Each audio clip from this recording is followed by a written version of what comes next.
ബിസ്മില്ലാഹിർ റഹ്മാനിർ റഹീം. ലോകത്ത് എന്തൊക്കെ അത്ഭുതങ്ങളാണ് സംഭവിച്ചുകൊണ്ടിരിക്കുന്നത്. ആരെങ്കിലും സങ്കല്പിച്ചിരുന്നോ അമേരിക്കയിലെ ന്യൂയോർക്ക് സിറ്റിയിൽ, അത് ഒരു സാധാരണ നഗരമല്ല, അമേരിക്കയിലെ പ്രധാനപ്പെട്ട നഗരമാണ് എന്നല്ല, ലോകത്ത് തന്നെ വളരെ പ്രധാനപ്പെട്ട ഒരു നഗരമാണ്. ഈ ന്യൂയോർക്ക് സിറ്റിയിൽ ഒരു മുസ്ലിം ചെറുപ്പക്കാരൻ, 34 വയസ്സായ ഒരു യുവാവ് മേയറാകും എന്ന് പ്രതീക്ഷിച്ചിരുന്നു ആരെങ്കിലും? അത്ഭുതമാണ് ലോകത്ത് സംഭവിച്ചുകൊണ്ടിരിക്കുന്നത്. ആരാണ് ഇദ്ദേഹത്തെ തെരഞ്ഞെടുത്തത്? മുസ്ലിങ്ങളാണ്? ഒരിക്കലുമല്ല.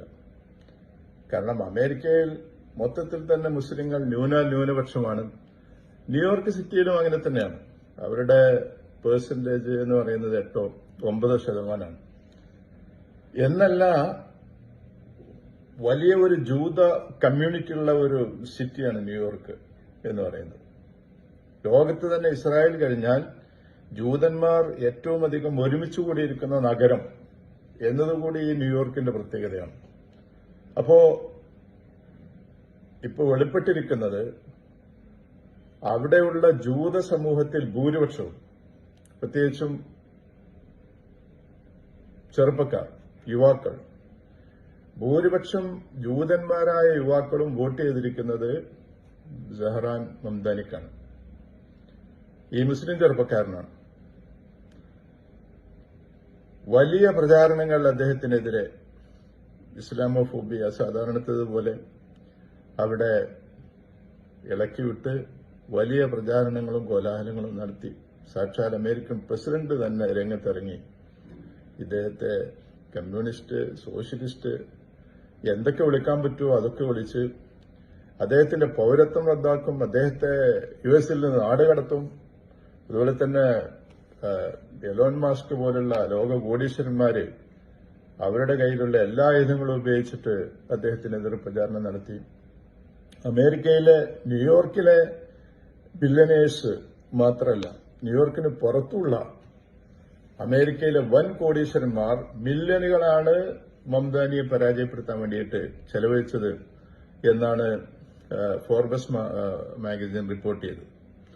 ഇങ്ങനെയൊക്കെ ഉണ്ടായിട്ടും ഇതിനൊക്കെ അതിജീവിച്ച് 51% വോട്ടോടുകൂടി ഇദ്ദേഹം വിജയിച്ചു. അദ്ദേഹത്തിന്റെ തത്വങ്ങളിൽ ഒരു വിട്ടുവീഴ്ചയും ചെയ്യാതെയാണ് വിജയിച്ചത്. അതാണ് പ്രത്യേകത. ഞാനൊരു മുസ്ലിമാണ്, ഒരു പ്രാക്ടീസിംഗ് മുസ്ലിമാണ്. അതുപോലെ തന്നെ ഗസ ഫലസ്തീൻ വിഷയത്തിൽ വളരെ വ്യക്തമായിരുന്നു അദ്ദേഹത്തിന്റെ നിലപാട്. അദ്ദേഹത്തിന്റെ എതിരാളികളായ സ്വതന്ത്ര സ്ഥാനാർത്ഥിയും അതുപോലെ തന്നെ റിപ്പബ്ലിക്കൻ സ്ഥാനാർത്ഥിയും കടുത്ത ഇസ്രായേൽ പക്ഷപാതികളായിരുന്നു. അതേസമയം ഇദ്ദേഹം വളരെ വ്യക്തമായിട്ട് ഇസ്രായേൽ ഗസയിൽ ഏറ്റവും ഒടുവിൽ ഇസ്രായേൽ നടത്തിക്കൊണ്ടിരിക്കുന്നത്, ഇസ്രായേൽ കമ്മിറ്റിംഗ് എ ജനസോയിഡ് എന്ന് വളരെ വ്യക്തമായിട്ട്, ജനസോയിഡാണ് നടത്തുന്നത് എന്ന് പറയുക മാത്രമല്ല, നെതന്യാഹു ന്യൂയോർക്കിൽ വരുമ്പോഴേ എന്തായിരിക്കും ന്യൂയോർക്കിൽ അദ്ദേഹത്തെ സ്വാഗതം ചെയ്യുമെന്ന് ചോദിച്ചപ്പോഴേ അദ്ദേഹം ന്യൂയോർക്കിൽ വന്നാൽ അറസ്റ്റ് ചെയ്യും എന്നാണ് പറഞ്ഞത്. യുഎന്നിന്റെ തലസ്ഥാനമാണല്ലോ ന്യൂയോർക്ക്, യുഎന്നിന്റെ ആസ്ഥാനമാണല്ലോ ന്യൂയോർക്ക്. അദ്ദേഹത്തെ അറസ്റ്റ് ചെയ്യുമെന്നാണ് പറഞ്ഞത്. വേറൊരു തമാശയുള്ള ഒരു വലിയ കാര്യമാണ്, നരേന്ദ്രമോദിയെ പറ്റി അദ്ദേഹം നടത്തിയ പ്രസ്താവനയാണ്. ഗുജറാത്ത് ഇന്ത്യൻ വംശജനാണല്ലോ, ഒറിജിനൽ ഇന്ത്യൻ വേരുകളുള്ള ഒരാളാണ് മംദാനി, അദ്ദേഹത്തിന്റെ പിതാവ്, മാതാവ്. അപ്പൊ നരേന്ദ്രമോദിയെ സംബന്ധിച്ചുള്ള ചോദ്യത്തിന് അദ്ദേഹം പറയുന്നത് നെതന്യാഹുവിനെ പോലെ തന്നെയുള്ള ഒരാൾ എന്നാണ്. ഗുജറാത്ത് കലാപത്തെ സൂചിപ്പിച്ചുകൊണ്ട് അദ്ദേഹം പറയുന്നുണ്ട്, എന്റെ ഒറിജിൻ ഗുജറാത്താണ്, എന്റെ പിതാവ്. ഗുജറാത്തിൽ അദ്ദേഹം നടത്തിയ മുസ്ലിം നരവേട്ട, അദ്ദേഹം വാർ ക്രൈമാണ് നടത്തിയത്. നെതന്യാഹു ചെയ്തത് തന്നെയാണ് അദ്ദേഹം ചെയ്തത്. അതുകൊണ്ട് ന്യൂയോർക്കിൽ മോഡി സന്ദർശിച്ച് ഇന്ത്യയും ന്യൂയോർക്കും അമേരിക്കയും തമ്മിലുള്ള ബന്ധം മെച്ചപ്പെടുത്താൻ വേണ്ടിയിട്ട് അദ്ദേഹമായിട്ട് സഹകരിക്കുമെന്ന് ചോദിച്ചപ്പോഴേ അദ്ദേഹം നൽകിയ മറുപടിയാണ്. അപ്പോ ഇത്രയും കൃത്യമായ നിലപാടുകളുള്ള ഒരാള് അമേരിക്കയിലെ ഏറ്റവും പ്രധാനപ്പെട്ട നഗരത്തിന്റെ മേയറായി വരിക എന്ന് പറയുന്ന അത്ഭുതമാണ് സംഭവിച്ചിരിക്കുന്നത്. നമ്മൾ മനസ്സിലാക്കണം, ഒരു സമൂഹത്തെ അവർ മുസ്ലിങ്ങളാണ്, അല്ലെങ്കിൽ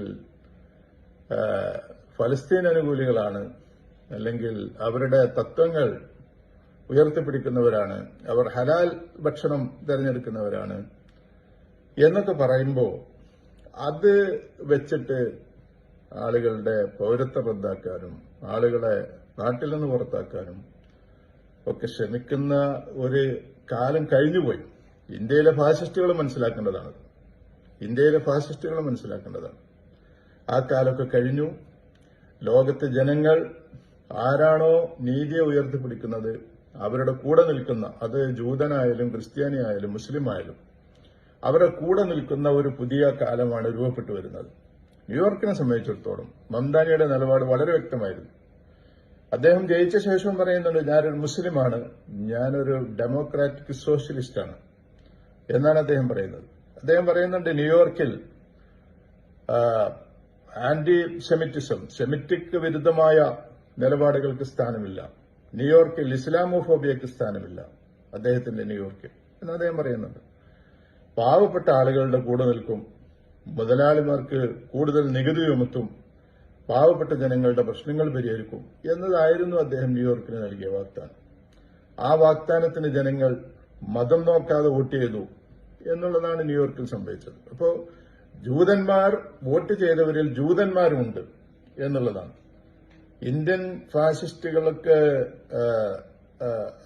അനുകൂലമായ നിലപാട് സ്വീകരിക്കുന്ന ആളുകള് ഈ തീവ്ര വലതുപക്ഷം ഒക്കെ മംദാനിക്ക് എതിരായ നിലപാട് സ്വീകരിച്ചെങ്കിൽ അതൊന്നും വിലപ്പോയില്ല. ഇപ്പോൾ ഒരു പുതിയ ലോകം രൂപപ്പെട്ടു വരുന്നു എന്നാണ് ഇതിൽ നിന്ന് മനസ്സിലാക്കാൻ സാധിക്കുന്നത്. അത് അമേരിക്കയിലും അതുപോലെ തന്നെ യൂറോപ്പിലും പല യൂറോപ്യൻ നഗരങ്ങളിലും ഇതേപോലെ മുസ്ലിം മേയർമാർ അധികാരത്തിൽ വന്നിട്ടുണ്ട്. അത് UK-യിൽ, ലണ്ടനിൽ, അതുപോലെ തന്നെ ഇപ്പോ ഏറ്റവും ഒടുവിൽ അമേരിക്കയിൽ തന്നെ, ഇതോടൊപ്പം തന്നെ വെർജീനിയയിലെ ഗവർണറായി ഒരു ഇന്ത്യൻ വേരുകളുള്ള ഒരു മുസ്ലിം വനിത തെരഞ്ഞെടുക്കപ്പെട്ട വാർത്ത ഇതോടൊപ്പം തന്നെ വന്നിട്ടുണ്ട്. ഇങ്ങനെ പുതിയ ലോകം രൂപപ്പെട്ടു വരികയാണ്. അത് നമ്മൾ മനസ്സിലാക്കണം. ഇന്ത്യയിലെ ഒരു സമുദായത്തെ ആട്ടിയോടിച്ചും പൌരത്വം നിഷേധിച്ചും തെരുവിലിട്ട് കൊന്നും ഒരു സമുദായത്തെ ഇല്ലാതാക്കാൻ ശ്രമിക്കുമെന്നൊക്കെ വിചാരിക്കുന്ന ആളുകളെ ഈ മാറിയ ലോകത്തെ ഒന്ന് കണ്ണു തുറന്ന് കാണുകയാണ് നല്ലത് എന്ന് ന്യൂയോർക്കിലെ ഈ വിജയം പഠിപ്പിക്കുന്നുണ്ട്. ഇങ്ങനെ കുറെ പാഠങ്ങൾ ഇതിൽ നിന്ന് നമുക്ക് ഉൾക്കൊള്ളാനുണ്ട്. അള്ളാഹു അനുഗ്രഹിക്കട്ടെ.